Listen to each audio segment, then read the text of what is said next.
명학교의 중고등부 영상예배에 오신 여러분 모두를 주님의 이름으로 사랑하고 축복합니다.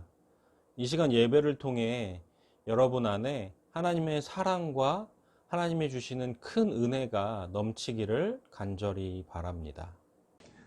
나는 전능하신 아버지 하나님, 천지의 창조주를 믿습니다. 나는 그의 유일하신 아들, 우리 주 예수 그리스도를 믿습니다. 그는 성령으로 잉태되어 동정녀 마리아에게서 나시고 본디오 빌라도에게 고난을 받아 십자가에 못 박혀 죽으시고 장사된 지 사흘 만에 죽은 자 가운데서 다시 살아나셨으며 하늘에 오르시어 전능하신 아버지 하나님 우편에 앉아 계시다가 거기로부터 살아있는 자와 죽은 자를 심판하러 오십니다. 나는 성령을 믿으며 거룩한 공교회와 성도의 교제와 죄를 용서받는 것과 몸의 부활과 영생을 믿습니다. 아멘. 오늘 함께 부를 찬양은 내 모습 이대로입니다. 영상을 보면서 함께 찬양하겠습니다.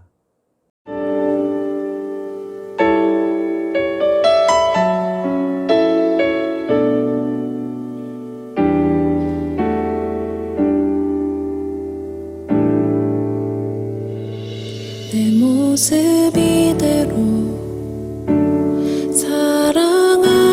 사랑하시네. 연약함 그대로 사랑하시네. 나의 모든 발걸음 주가 하시나니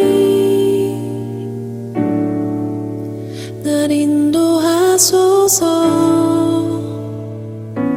내 모습 이대로 사랑하시네. 연약함 그대로 사랑하시네. 나의 모든 발걸음 주가 하시나니 날 인도하소서. 주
예배를 위해 함께 기도하겠습니다.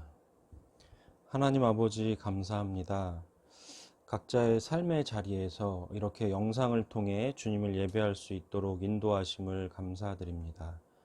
오늘 예배드리는 모든 친구들이 하나님 그들의 마음과 그들의 몸을 주님께서 인도하셔서 하나님께 집중하며 예배로 나아갈 수 있도록 주님 인도하여 주시옵소서. 코로나가 재확산되고 있는 상황 가운데에서 우리 학생들과 또 선생님들을 안전하게 건강하게 지켜주시옵소서. 또 우리가 다시 만나서 교회에 모여 예배 드릴 때까지 서로를 위해 기도하며 하나 되는 중고등부 되도록 주님 인도하여 주시옵소서. 이 시간 말씀을 듣습니다.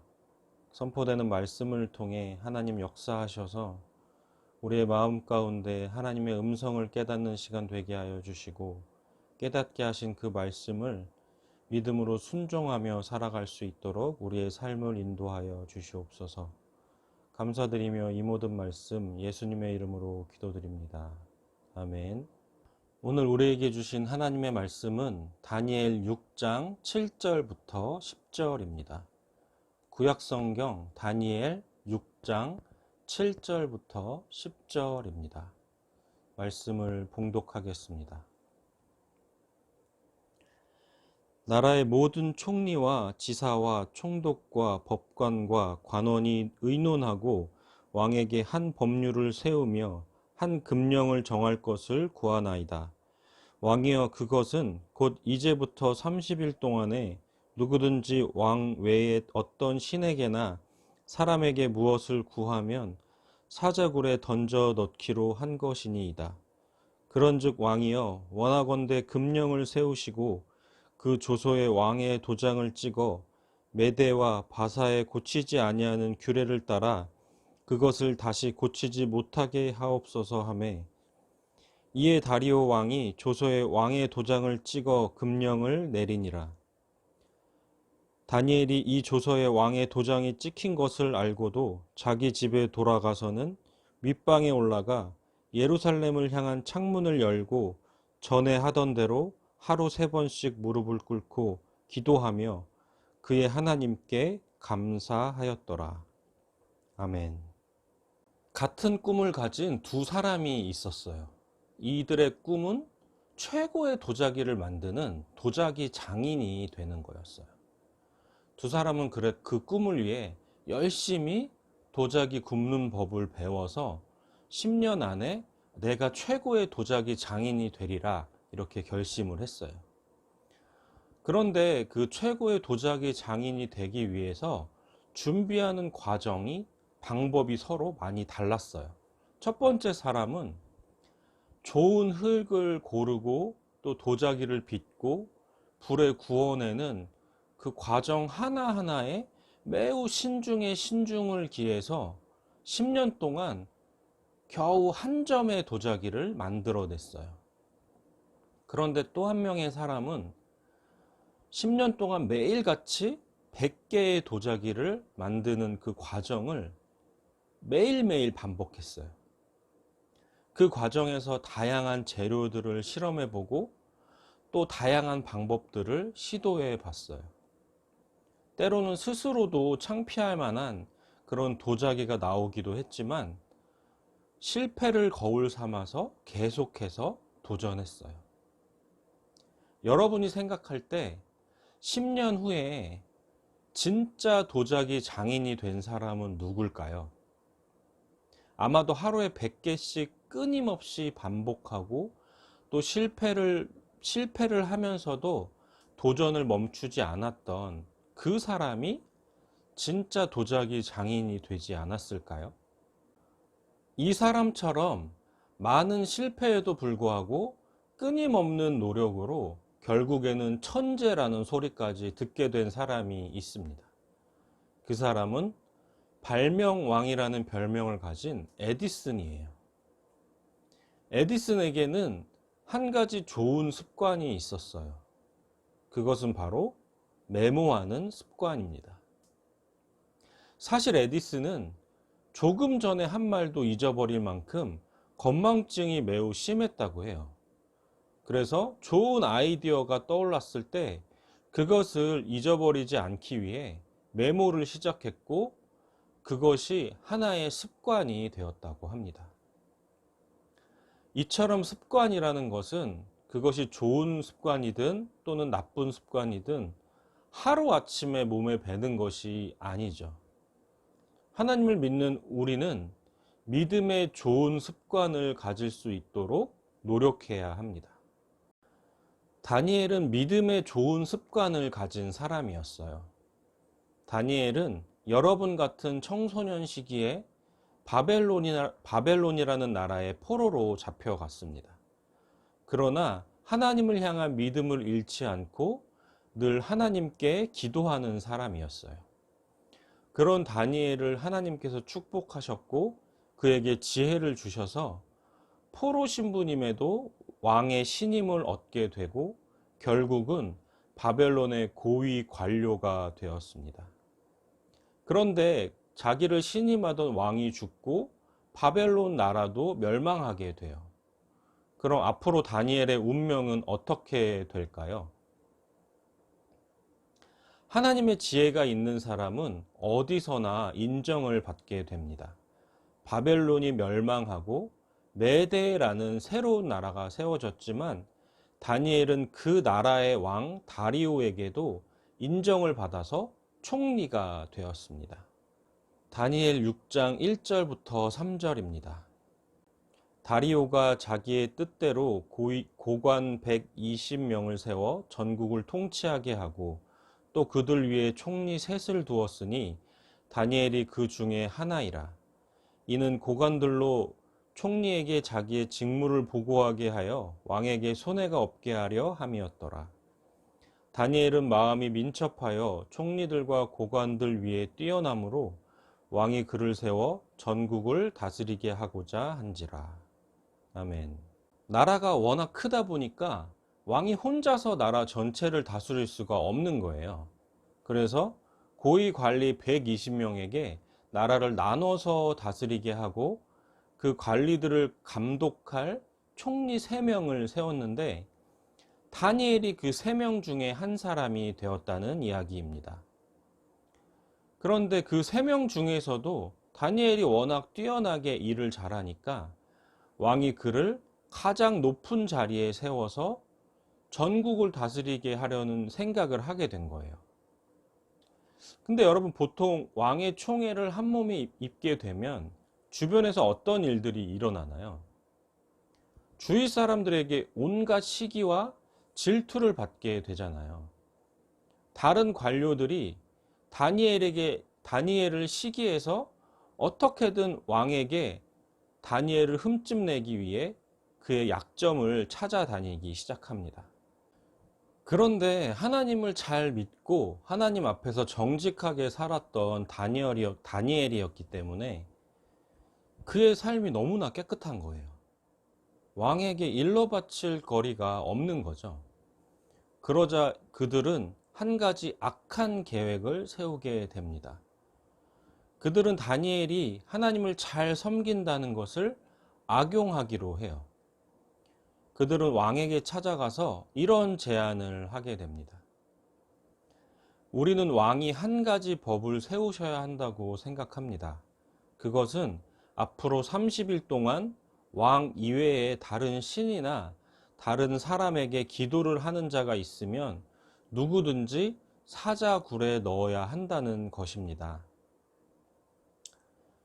왕은 그들의 뜻대로 30일 동안 자기 외에 다른 신이나 사람에게 기도하는 자가 있으면 사자굴에 던져버리겠다는 법을 만들고 누구도 그 법을 고치지 못하도록 왕의 도장을 찍게 됩니다.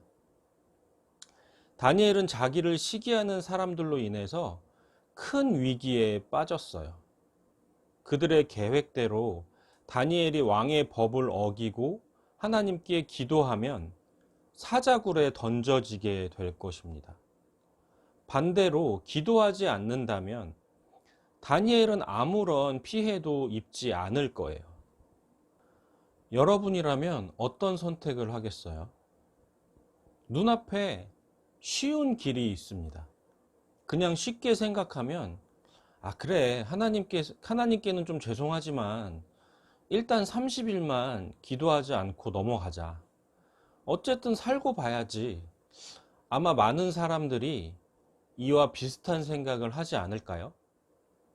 그런데 다니엘은 사람들의 눈에 너무나 어리석어 보이는 결정을 내립니다. 10절입니다.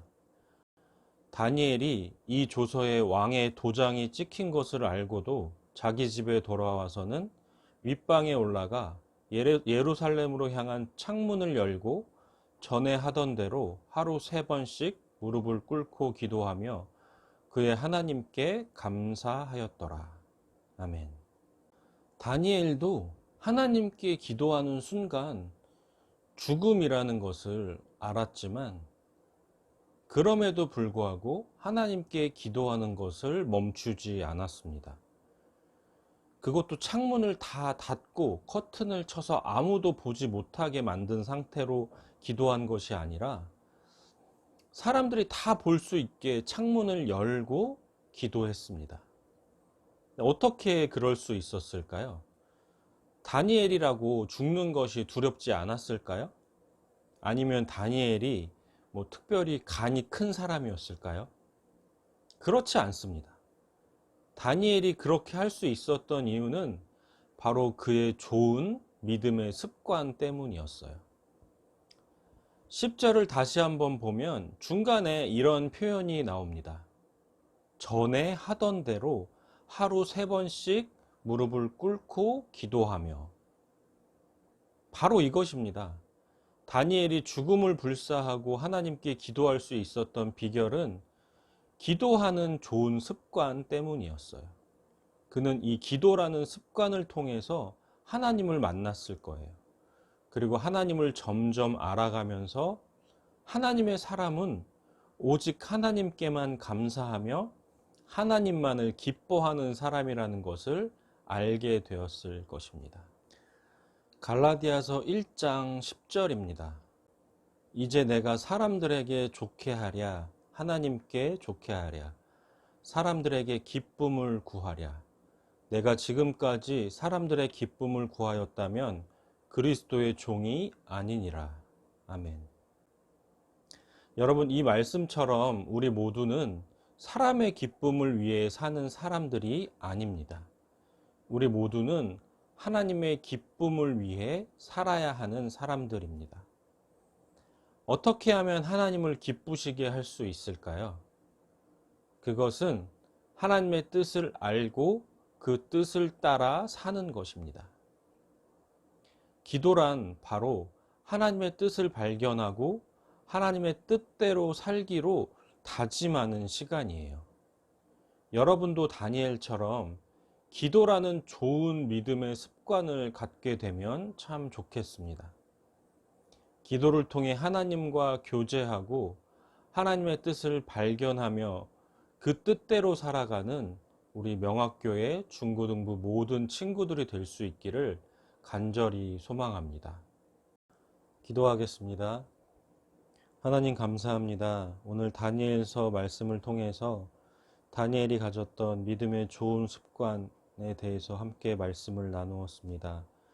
다니엘이 인생의 큰 위기 속에서도 그가 가졌던 믿음의 좋은 습관인 기도를 통해 하나님께 기도하는 것을 멈추지 않았던 것처럼 하나님 사랑하는 우리 명학교의 중고등부 모든 친구들이 다니엘과 같은 기도의 좋은 습관을 갖는 친구들 되도록 인도하여 주시옵소서. 기도를 통해 하나님을 만나게 하시고 하나님과 교제하며 또 하나님의 뜻을 발견하여 그 뜻대로 순종하며 살아가는 우리 친구들이 될 수 있도록 주님 이들의 삶을 인도하여 주시옵소서. 감사드리며 이 모든 말씀 예수님의 이름으로 기도합니다. 아멘. 하늘에 계신 우리 아버지, 아버지의 이름을 거룩하게 하시며 아버지의 나라가 오게 하시며 아버지의 뜻이 하늘에서와 같이 땅에서도 이루어지게 하소서. 오늘 우리에게 일용할 양식을 주시고 우리가 우리에게 잘못한 사람을 용서하여 준 것 같이 우리 죄를 용서하여 주시고 우리를 시험에 빠지지 않게 하시고 악에서 구하소서. 나라와 권능과 영광이 영원히 아버지의 것입니다. 아멘.